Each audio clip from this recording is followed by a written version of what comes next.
Well, I'll admit it. I have been getting deeper and deeper into PKMs.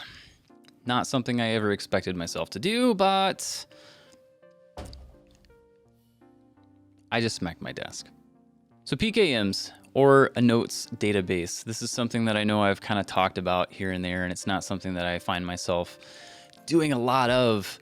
And yet I have spent more and more time inside my own notes system here lately. And as I've done that, I've realized that there are just a lot of things that I want to put inside it. Like I want this to be like an encompassing thing. And I think that's fairly typical. It seems like the more things that you start to put into your PKM, the more things that you want inside your PKM or your notes system, whatever you want to call it. One piece of that is that as you put things into it, you tend to want to link to other locations, or you actually want to pull things from other places and embed them inside your notes system.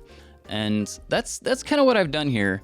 And something I want to show you what I've done, because I found very quickly as I got into like building out my own note system that I really wanted to keep all of my project information inside of this PKM. So much of my notes system is all about what's in my head.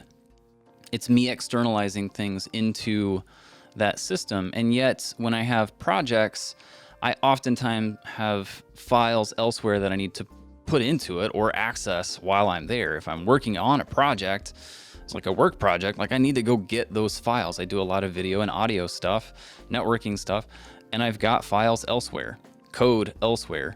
I'm not gonna do all of that inside of, in this case, Obsidian. So I needed some way to access those files from within Obsidian, but also to get into Obsidian from those files. So I wanted a way to go back and forth. And since I can't help myself, scripts. Here we go. So just starting off, let me show you how this whole thing works so you can kind of get a feel for what I'm actually doing here. So if we look at this, I've got this Narnia movie night. And if you go click on that Narnia movie night, this is in my master projects list. More on how that is created later. If you click on any of these in that list, it will pull this up. And if you look at the top of this, in this case, I've got a Narnia movie night coming up at the church. I've got the date that particular project was created, and I have this cool link called support folder. If we were to click on said link for support folder, hey, guess what? It pulls up the support folder.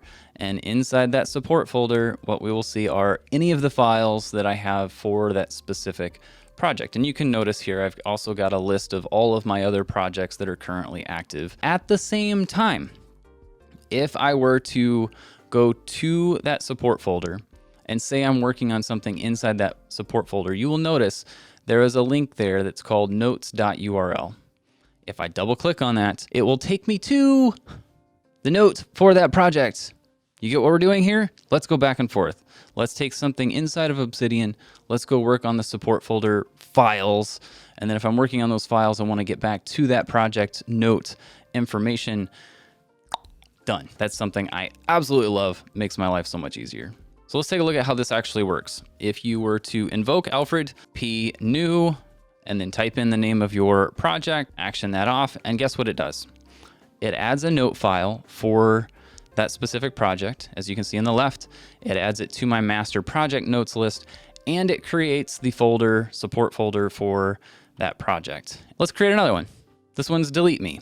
And this is something that I want to obviously delete. So let's say that it's something that I typed in wrong, decided the project isn't ever going to happen. I just messed up whenever I created it. There's also another workflow action, invoke Alfred, p delete. And once you've typed in the space, it will pull up a list of all of the projects that I have in my list, and you can select the one that you want to delete. Guess what happens? This is not rocket science, but once you have actioned that off, it will then delete the notes file for it, and it will also delete the folder for that specific project. And you'll also notice that the link inside that project list is now grayed out. It is no longer as bold because that note no longer exists. Now, you will notice that it does not delete that item from the project list. That is intentional. I want full control over that list. I do not want things to just automatically disappear from it unless I've chosen to do so. Now, let's say that I've done all the work for a project. It is complete. Done with it. That's where archive comes in. So again, P archive. Once you have selected that specific project, action that off, it will then take the note file and drop it in the archive folder for your projects. It will also take the folder for that specific project and put it in your archive folder. And once it has done both of those, it then is complete. But you'll notice here that if I go to the folder for that specific project, I can still open up that note file. Even though it is no longer in that project list, that note isn't in my project folder, it is still in the archive folder and my link still works. So even if it's something in the past and say I want to reference that for some reason, I can still go do that and all of those items are still intact. Let's take a look at something very simple that is also going to happen, because you'll notice that this project list is an actual to-do list. And this is something that I use to kind of just see if I'm actually completing things, and I can kind of get a feel for individual project status. And so I can check off items. This is kind of my workflow. I will check items off, tells me the date it's been completed. Then I will run through the process of archiving each of those items. So if I take these 3, let's archive all 3 of those. It hasn't updated my master project list, but I needed to update that because I'm not crazy. I'm not going to have this great big long list that's always a mess. That's where project cleanup comes in. So again, Alfred P space cleanup, and you'll see here that it has cleanup checked off projects.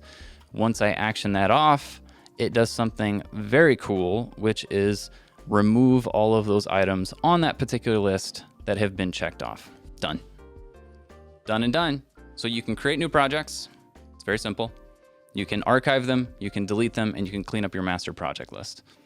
That's all I need. And it's got the links that go back and forth between these two. Now, super important points. How can you use this? Let's take a look at GitHub real quick. This is where I have this Alfred workflow set up so that you can go get that. So if you go to the link that's in the description here, you can get to that. Click on the project management.alfred workflow, click on download. Once you have done that, it will put that file on your computer, which you can then just simply open, and it will automatically open inside Alfred to something that looks like this. Now, once you do that, it's going to show you something that looks similar to this. This is a little different since I'm already in it, but there are 5 variables you need to set up in order to make this work. They're all explained here. It's just a matter of where's your project note file, where's the project folder, the archive folder, where's your project note folder, and where's your project note archive folder. Those can be anywhere on your machine. Take your pick. But I do know a really easy way to input these values to make it even easier yet. If you were to open up Finder, just go find the folder, find the file that you want to be in each of those. And once you have done that, select it, right click on that. And once you've right clicked on it, hold down the Option key, and it will show you an item in that right click menu that says open whatever the thing is as path name, copy as path name. Copy that, just select that item, and that will copy the entire path that you need to drop into this. So you can just replace the thing that I have in there as a default, copy paste that in, boom, you're done. Save that. Now, 3 other things that you need to know about as far as how to set this up and how to get running. Remember when we did archive and delete, there was that list that showed up automatically. You need to tell Alfred where to find that.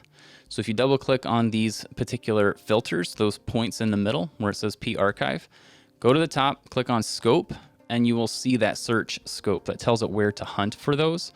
I just tell it to search the entire directory for my notes project files. That's it.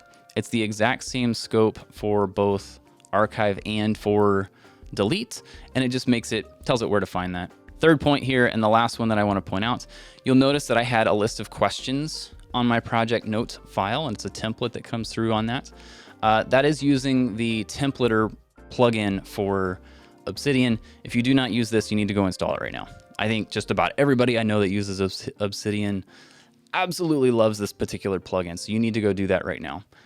You can alter any of this information that is here in this particular text. This is the text file that is being created in your notes directory. So this is that actual file. And I wouldn't edit those top 3 lines. I mean, you can. If you understand those, feel free.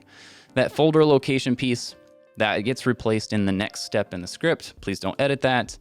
But the last piece there, that project note template, you'll notice that I've got a templater tag there that inserts that particular template. So if I show you what I have in that template, and I can edit that template without altering this script at all. But if we go take a look at that project note template, you can see what I have inside of that. And it's just the simple questions that I ask. And I don't answer those questions for every single project, but it is something that I like to have there. And when it's a bigger project, I like to answer those. So there you go. I'm lazy. I know that whenever I have systems like this, I actually use them. And whenever I have a system that's super simple like this that I can use and it's easy to create projects, I don't have to go 2 places to do the same thing and keep them in alignment, I'll actually use the thing. And it keeps me better aligned and I do the right things. Kind of. Enjoy.